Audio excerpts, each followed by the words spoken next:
Hey guys, in this video today, I'll be showing you how to solve a Rubik's Cube in a really simple and fast way. But before we get started on that, you need to learn about notations. So what are notations in a Rubik's Cube?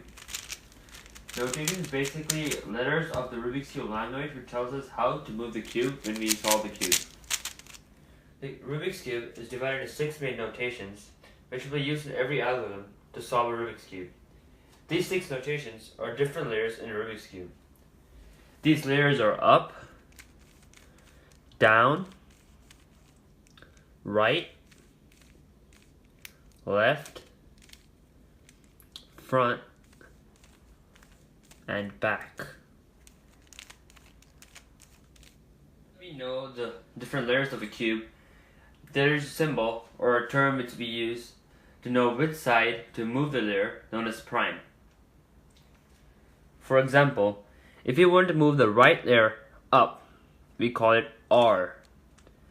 If you want to move this right layer down, we call it R prime. To move the left layer up, we call it L prime. And to move the left layer down, we call it L.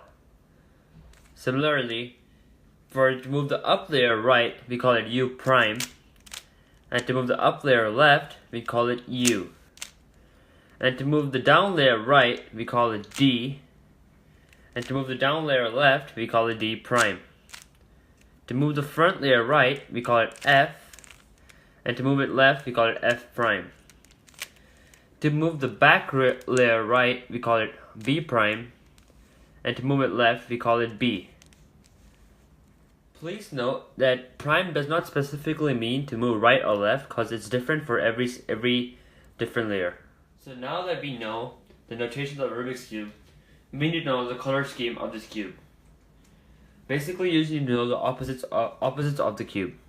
The opposite of yellow is white. The opposite of red is orange. And the opposite of green is blue. Now that I've done with the basics, let's start to learn how to solve a cube. So first of all, let's mix it up. The first step when you solve a Rubik's Cube is to solve the white cross. To solve the white cross, the first thing you need to do is find the yellow center. So there it is. The next step is to find 4 white edges and then bring them over here to make it look like this. So now that we know that we need to make a cross with the yellow center, let's find these 4 white edges. Let's find the first edge. There's one here, so we can insert this. There, that's 1 edge down, 3 more to go. There's another edge here, so we can just bring it. That makes it 2 edges. There's 2 more. There's 1. There, it's 3 down. Final one. There it is. And then we need to bring this over here, so we can just move this twice and bring it up. Now that we have done with the yellow center with the 4 white edges, we need to align these white edges with the color that's below it. So for example, if the color below white is blue, we need to find the blue center. It's over here, and align this piece like this, small bar.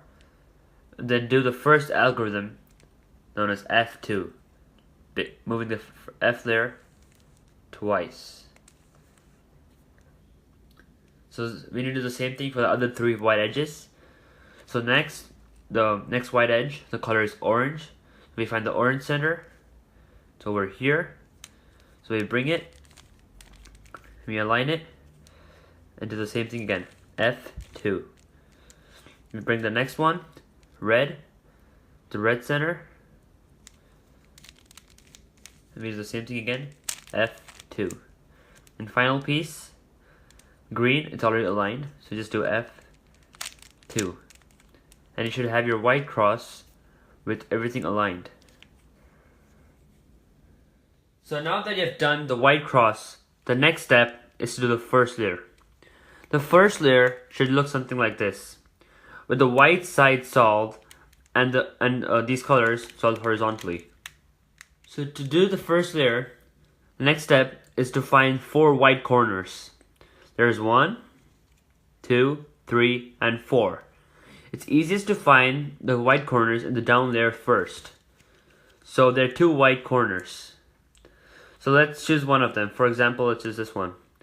We need to find the color which is next to it. In this case, it's green.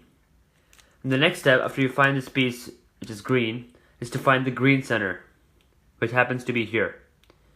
And our next step is to align this diagonally, like this. So now that we have aligned it diagonally, we know that this piece has to be inserted over here. To do this, we need to know one algorithm. It's called R prime, D prime, R, D, which inserts this corner piece to the right place. Let's find another white corner in the down layer. There. And the color next to it is blue. So let's find the blue center. Happens to be here. So we have to align it diagonally, like this, with the white corner here. And we do the same algorithm, and this piece has to go over here. So R prime, D prime, R, D. We have 2 more white corners there. And the color next to it is orange, and it's already aligned, so we just do the same thing again. R prime, D prime, R, D. Finally, the last corner piece, the color next to it is red, so we find the red center, we align it like this, and we do R prime, D prime, R, D. There, you have the first layer. There may be cases where you don't find any white corners in the down layer and you only see them in the top layer or the bottom layer. In this case, let's look for a piece in the bottom layer and hold it directly opposite to the place you need to keep it, and then do the same algorithm, R prime, D prime, R, D, and then you'll bring it to the down layer. After this, you can do the same thing as you did before. You align it and then you insert it, doing the same algorithm, R prime, D prime, R, D. And then you can do the same for the other 3, as I mentioned before. There, and then it's on the top, so you do the same thing again to bring it to the bottom. Insert it. Final piece, one more. It's at the bottom, so you do it again to bring it to the top. Here, and then R prime, D prime, R, D.